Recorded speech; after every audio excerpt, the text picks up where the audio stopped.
오늘 하나님의 말씀 마가복음 9장 38절에서 32절까지 말씀입니다. 마가복음 9장 33절에서 37절까지 33절에서 37절까지 읽습니다. 가버나움에 이르러 집에 계실새 제자들에게 물으시되 너희가 노중에서 서로 토론한 것이 무엇이냐 하시되 저희가 잠잠하니 이는 노중에서 서로 누가 크냐 하고 쟁론하였습니다. 예수께서 앉으사 12 제자를 불러서 이르시되 아무든지 첫째가 되고자 하면 무사람의 끝이 되며 무사람을 섬기는 자가 되어야 하리라 하시고 어린아이 하나를 데려다가 그들 가운데 세우시고 안으시며 제자들에게 이르시되 누구든지 내 이름으로 누구든지 나를 영접하면 나를 영접함이 아니요 나를 보내신 이를 영접함이니라. 아멘. 예수님의 제자들은 이미 예수님을 따르기 위해서 많은 것을 버리고 희생한 사람들이었습니다. 일반인들이 엄두를 내지 못할 정도로 그들은 직업을 버리고 또 소유를 버리고 심지어 가족을 버리고 예수님을 따라 나선 사람들이었습니다. 그럼에도 그들이 버릴 수 없었던 것이 있었는데 그게 바로 명예라는 것이었습니다. 적어도 제자들의 사회에서는 누가 크냐 하는 것을 생각하지 않을 수가 없었다는 얘기입니다. 적어도 그 세상에서는 명성을 얻으려는 마음이 있었습니다. 그래서 오늘 본문을 보면 그들이 누가 크냐 하고 토론을 하고 있었다라고 말하고 있습니다. 이들이 어린애들처럼 누가 짱이냐, 누가 대장이냐 서로 다툰 것 같지는 않습니다. 이들은 어른들이고 신앙인들이고 그 정도로 유치하지는 않을 것입니다. 그래서 토론했다. 누가 크냐 하는 것을 서로 토론했다라고 하는데 그럼에도 불구하고 예수님께서는 뭔가 이들이 잘못 생각하는 부분이 있다고 지적을 하셨습니다. 이 삼국지를 보면 삼국지 시작하는 부분에 이 십상시의 난이라는 것이 있습니다. 십상시라는 것은 당시에 한나라의 이 황실을 둘러싸고 있던 환궁들을 부르는 이름들입니다. 그들이 이 남자로서의 그 특권을 버리고 천자를 섬기는 환궁이 되었는데 그들이 얼마나 세도를 부렸냐면 이 황제에게 줄을 대기 위하여 이 10명의 환궁에게 이 뇌물을 주지 않으면 아무것도 이루어지지 않는, 그래서 이 10명의 환궁들이 남자로서는 많은 것을 희생을 했지만 그러나 엄청난 그 축제를 하고 또 엄청난 세도를 누리고 있었습니다. 이게 바로 십상시의 난인데 그들이 개인적으로는 많은 것을 버렸지만 그러기 때문에 오히려 무엇을 얻으려는 집착이 더 강했다는 것을 보여주는 것입니다. 목회자의 세계에서 또 목회자뿐만이 아니고 주님을 섬기려는 사람들에게 찾아올 수 있는 올무가 바로 여기에 있습니다. 내가 주님을 위하여 많은 것을 버렸다. 거기까지는 맞습니다. 그런데 많은 것을 버렸기 때문에 이제는 더 이상 버릴 것이 없다고 생각하고 자기에게 설마 아직도 탐욕이라든가 아직도 어떤 그 집착이 남아있으리라고 생각하지 않고 자기가 이만큼 헌신하고 이만큼 희생했기 때문에 자기는 이제 오를 수밖에 없다고 생각하는 올무입니다. 그렇기 때문에 헌신한 사람의 욕심이라든가 또 이 교만이 무서운 것입니다. 자기가 이미 많은 것을 버렸다고 생각하기 때문에 다른 면으로 어떤 보상을 받고자 하고 그 세상에서의 어떤 명예라든가 명성이라든가 명망이라든가 이런 것에 대한 이 미련이 대단할 수 있다는 것을 보여줍니다. 그래서 예수님께서는 그것을 제자들에게 여러 번 경고하셨죠. 인자가 온 것은 섬김을 받으려 온 것이 아니고 오히려 섬기려 온 것이다. 너희도 그렇게 하라는 얘기죠. 섬김을 받으려 하지 말고 오히려 섬기려 하고, 섬김이라는 것은 사실 우리가 잘 깨닫지 못하는 것입니다. 어떻게 하는 것이 섬기는 것인지, 목회자가 성도를 섬기는 것은 어떤 식으로 섬겨야 되는 것인지, 또 성도가 목회자를 섬긴다는 것은 어떤 식으로 섬겨야 되는 것인지 우리가 잘 모릅니다. 섬김이라는 것을 잘 모릅니다. 사실 섬김이라는 말은 돕는다는 말로 이해하면 제일 좋습니다. 무슨 대접을 한다든가 한턱을 낸다든가 무슨 좋은 것을 제공한다든가 그런 식으로 생각하기보다는 돕는 것이라고 생각하면 그것이 제일 좋습니다. 이 부부가 서로 섬긴다는 말은 서로 돕는다는 말이지. 남편이 아내를 돕고 아내가 남편을 돕고 왜 돕습니까? 도움이 필요하기 때문에 돕는 것입니다. 남편의 연약한 부분, 남편이 할 수 없는 것, 남편의 맹점, 남자로서의 어떤 단점, 이것을 여성이 메꿔줘야 될 필요가 있고, 아버지로서의 어떤 할 수 없는 것을 어머니로서 돕는, 또 그 반대가 성립이 되겠지요. 섬김이라는 것을 상대방이 필요하지 않는 어떤 배려를 한다든가 무엇을 대접하는 것으로 생각하기보다는 상대방이 해야 되는 일을 하기 위하여 필요한 도움을 제공하는 것이라고 생각하는 것이 제일 옳습니다. 어떤 경우에는 아무것도 안 하는 것이 돕는 것이 될 수도 있어요. 내가 굳이 무엇을 하지 않고 그냥 옆에 있는 것이 돕는 것이다. 그럴 수도 있지요. 운전을 할 때 만약에 옆에서 계속해서 말을 건다고 생각을 해보세요. 차에 있는 모든 사람의 생명이 위협합니다. 운전하는 사람은 운전하도록 내버려두는 것이 차라리 나을 수 있습니다. 제가 옛날에 부목사였을 때 어디 신방을 가는데 옆에 앉은 권사님이 계속해서 제잘 한 번도 제잘. 그래서 제가 운전 좀 하게 내버려 달라고. 그런데 그분은 가만히 있으면 어색하기 때문에, 가만히 있으면 이상하기 때문에 말을 계속 걸어야 된다고 생각하는, 특별히 할 말도 없는데, 그런데 운전하는 사람에게 계속 말을 거는 것은 그건 위험한 것이지요. 여러분 옛날에 시내 버스를 타면 거기에 이렇게 글이 붙여져 있지 않았습니까? 기사에게 말을 걸지 마시오. 저는 옛날에 그걸 보고 이상하게 생각했어요. 누가 말을 걸며 왜 말을 걸지 말라고 할까 생각해 보니까 맞는 얘기죠.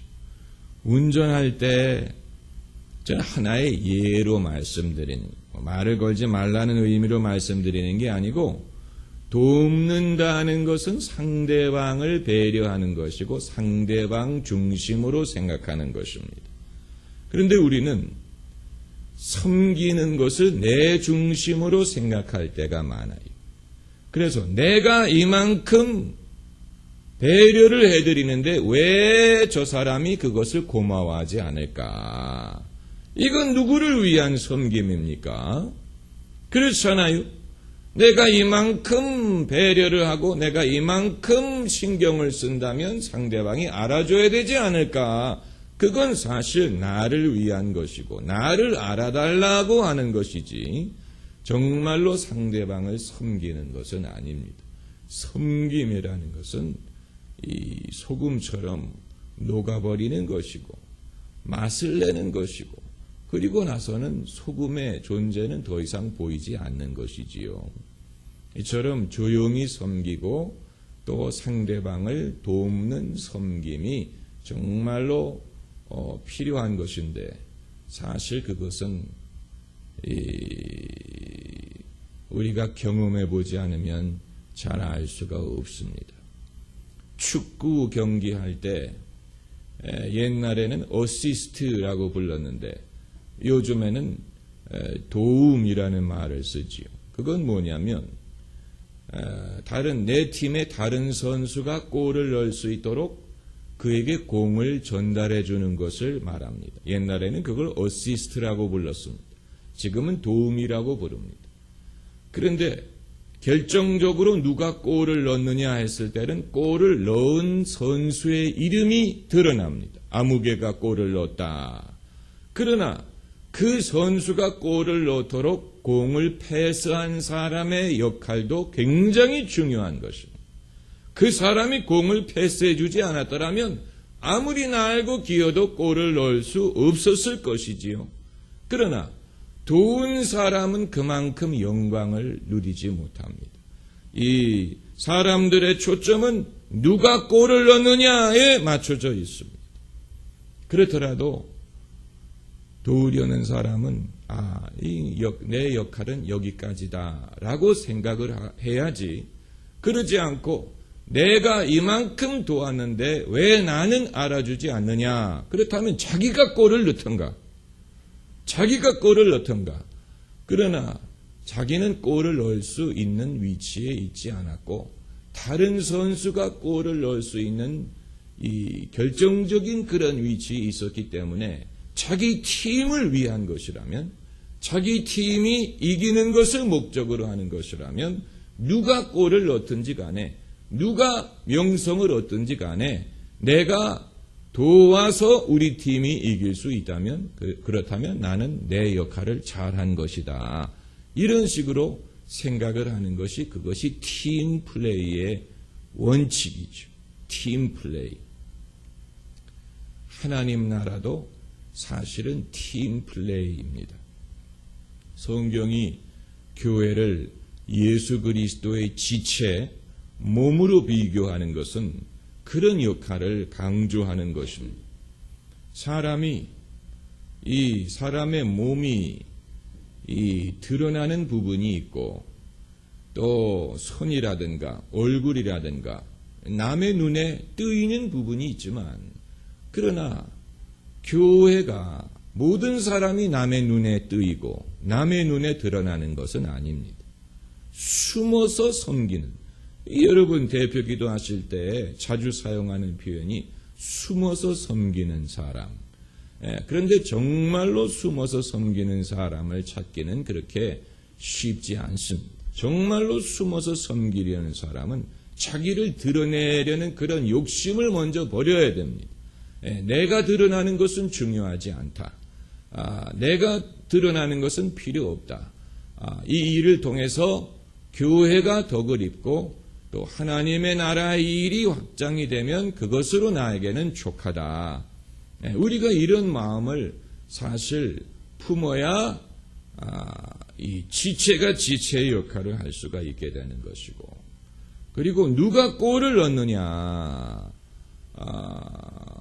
그건 거기에 이제 우리가 내가 다 골을 넣고 스타 의식을 가지려고 하게 되면 그건 팀이 아니고 단독 플레이가 될 것입니다. 그런데 이제 이 본문에서 제자들이 33절을 보면은 가버나움에 이르러 집에 계실새 제자들에게 물으시되 너희가 노중에서 서로 토론한 것이 무엇이냐 하시되 저희가 잠잠하니 이는 노중에서 서로 누가 크냐 하고 쟁론하였음이라.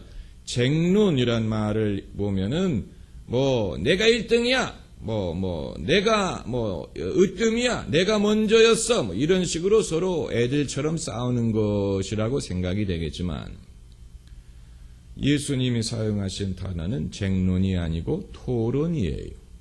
토론은 좀 더 점잖은 것이고, 이것은 어떤 그 합의와 의논을 말합니다. 서로 의논했다는 얘기입니다. 누가 예수님과 더 오래 있었고, 또 누가 더 예수님의 어떤 그 오른팔이고, 이번에는 아무개가 예수님의 이 수석 제자 순서가 되는 게 옳지 않을까, 이런 식으로 토론했다는 얘기입니다. 이 토론이라는 말을 우리가 주목하게 되면 어떤 인상을 받느냐 하면은 총회가 총회장 선거하는 것과 비슷하다는 인상을 받습니다. 총회장을 선출하는 방식은 합의와 토론에 의한 것입니다. 그리고 투표에 붙입니다. 그래서 지역별로 안배를 하고, 그리고 시니어리티, 교계에서 이제 어른된 사람들이 누구냐 하는 것을 순서를 어느 정도를 결정을 합니다.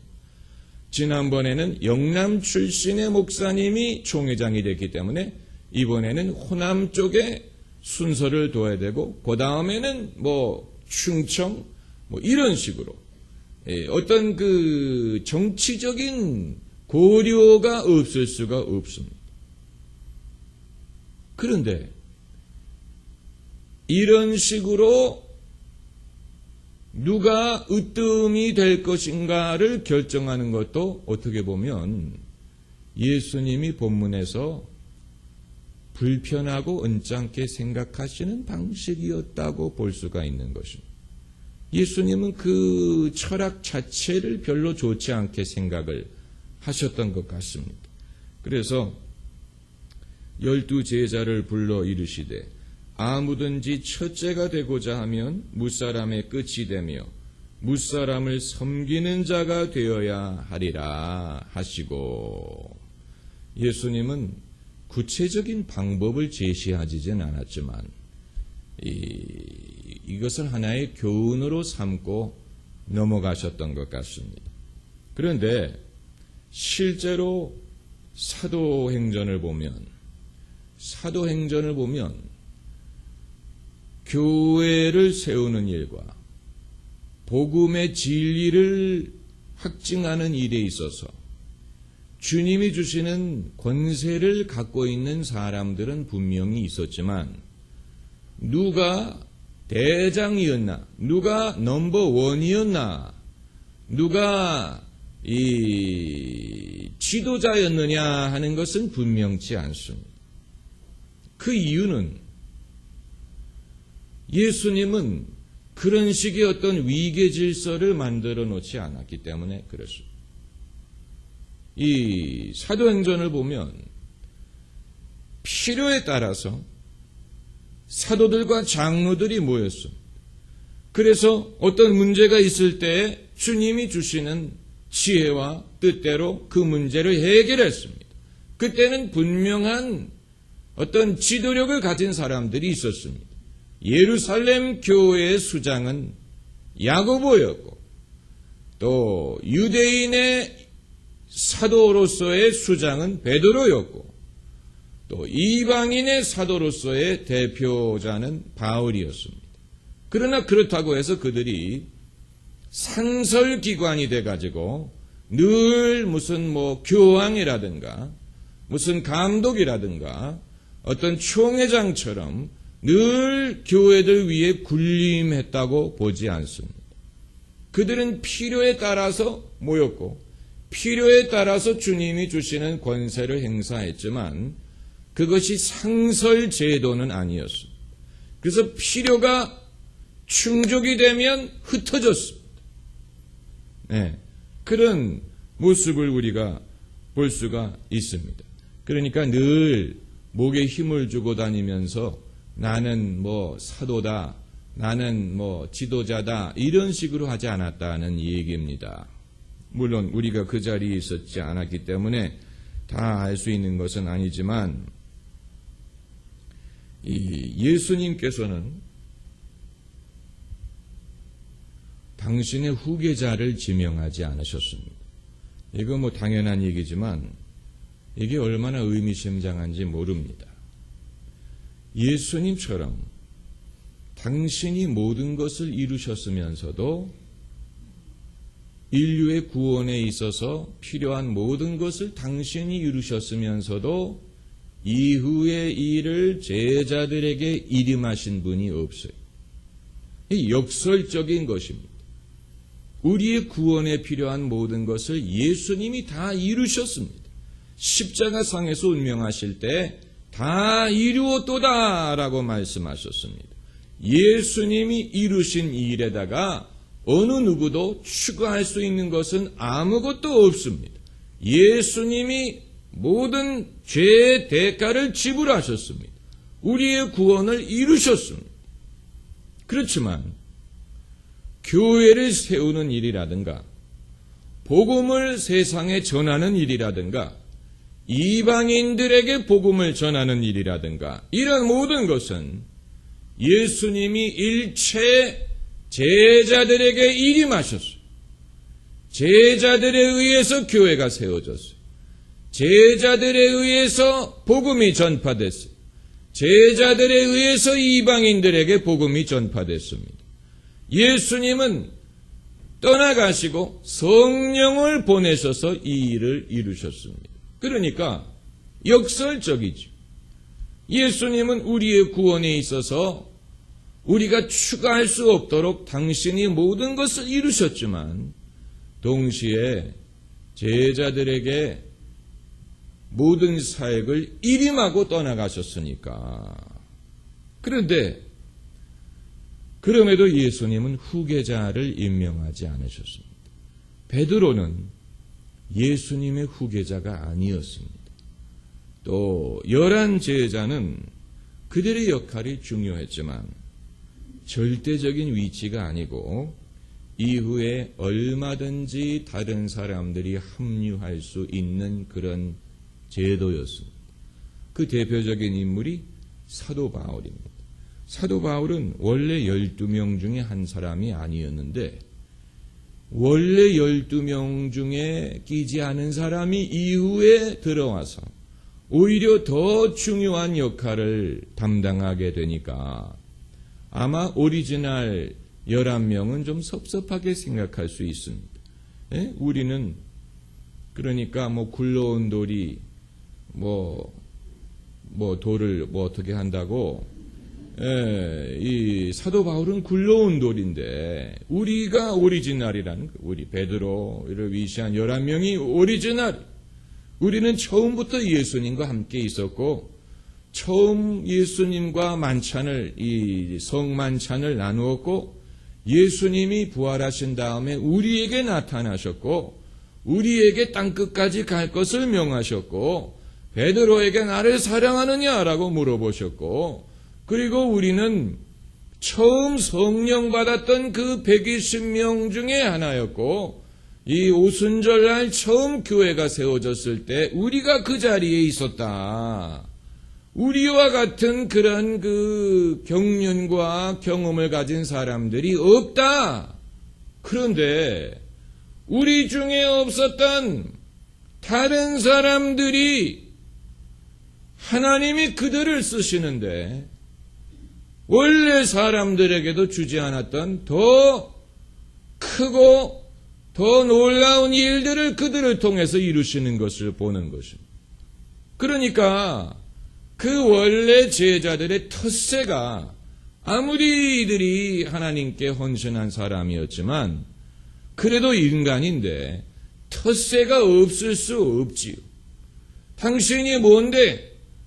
당신은 과거에 교회를 핍박하던 사람인데 이제 와서 예수님의 제자라고 자처하느냐?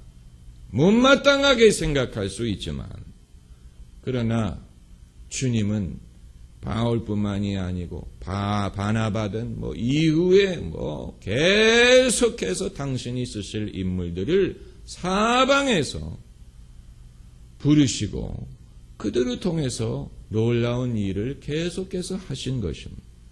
그러니까 오리지널 멤버라고 해서 어떤 특별한 프리미엄이 있었던 것이 아니에요.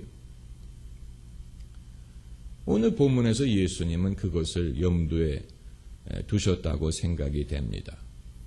너희가 이 큰 자라고 생각하는 그 자체가 문제가 있다. 너희가 큰 자가 되려면 못하러 나를 따랐느냐. 내가 너희에게 나를 따르려거든 십자가를 져야 된다고 말했는데 너희가 집을 버리고 직장을 버리고 많은 것을 버리고 나를 따랐는데 이 면에 있어서도 너희 자신을 내려놓지 않고 오히려 나의 제자가 되었다는 이유로 서로 질서와 위계와 누가 크냐를 따진다면 너희는 하나를 버렸지만 10개를 더 얻으려고 욕심을 내는 것과 마찬가지다. 그러니까 차라리 예수님을 따르기 위해서 버린 것이 없다면 이런 면에 있어서도 욕심을 내지 않았을 텐데 자기가 많이 버렸다고 생각을 하니까 오히려 더 욕심을 부리는 것입니다. 여러분 무슨 말인지 아시겠지? 이 근간에 내려놓음이라는 그런 책을 쓴 분이 있지요? 정말로 그분이 많은 것을 내려놓았어요. 그런데 그 책이 베스트셀러가 되니까 이제는 내려놓는 게 더 많아지는, 내려놓음이라는 것을 빌미로 해가지고 더 많은 것을 얻는 그런 모습을 우리가 보는, 내려놓음이라는 것을 통해 가지고 더 유명해졌어. 내려놓음이라는 것을 통해서 베스트셀러가 되고, 그러면 더 이상 내려놓음이라는 말을 쓰지 말아라. 언제까지 내려놓음이라는 그걸 팔려고 하느냐. 마찬가지로 우리도 내가 과거에 주님을 따르기 위해서 이런 희생을 하고 저런 희생을 하고 내가 이만큼 고생을 하고 수고를 했기 때문에 그러므로 나를 큰 자로 여겨줘야 된다. 나를 이제 VIP로 대접을 해야 된다라고 생각을 하게 된다면 차라리 처음에 내려놓지 않았더라면 그런 유혹을 받지 않았을 것이라는 얘기입니다. 차라리 내려놓지 않았더라면 이런 자격이 없다고 생각을 했을 텐데 예수님이 그것을 지적하신 것입니다. 그렇지만 우리가 한 가지 위안을 받을 수 있는 것은 예수님의 제자들도 이러한 유혹에서 자유롭지 못했다는 사실. 예수님의 제자들마저도 베드로, 요한, 야고보 이런 제자들마저도 이런 유혹으로부터 자유하지 못했다면 우리도 마찬가지라는 얘기. 우리도 똑같은 입장에 있다는 얘기입니다. 그러므로 그런 유혹이 올 때 나는 왜 그럴까? 나는 원래 나쁜 놈인가 보다. 이렇게 생각할 게 아니고 베드로도 이런 유혹을 받고 모든 사람이 이런 유혹을 받는 것이다.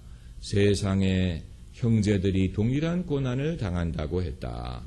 그렇기 때문에 그런 유혹을 받을 때 우리가 그것을 제대로 대처하는 법을 배우면 됩니다. 할렐루야. 그러니까 나는 특별한 사람이기 때문에 이런 유혹이 없다. 천만의 말씀. 그런 유혹이 없는 사람 없습니다.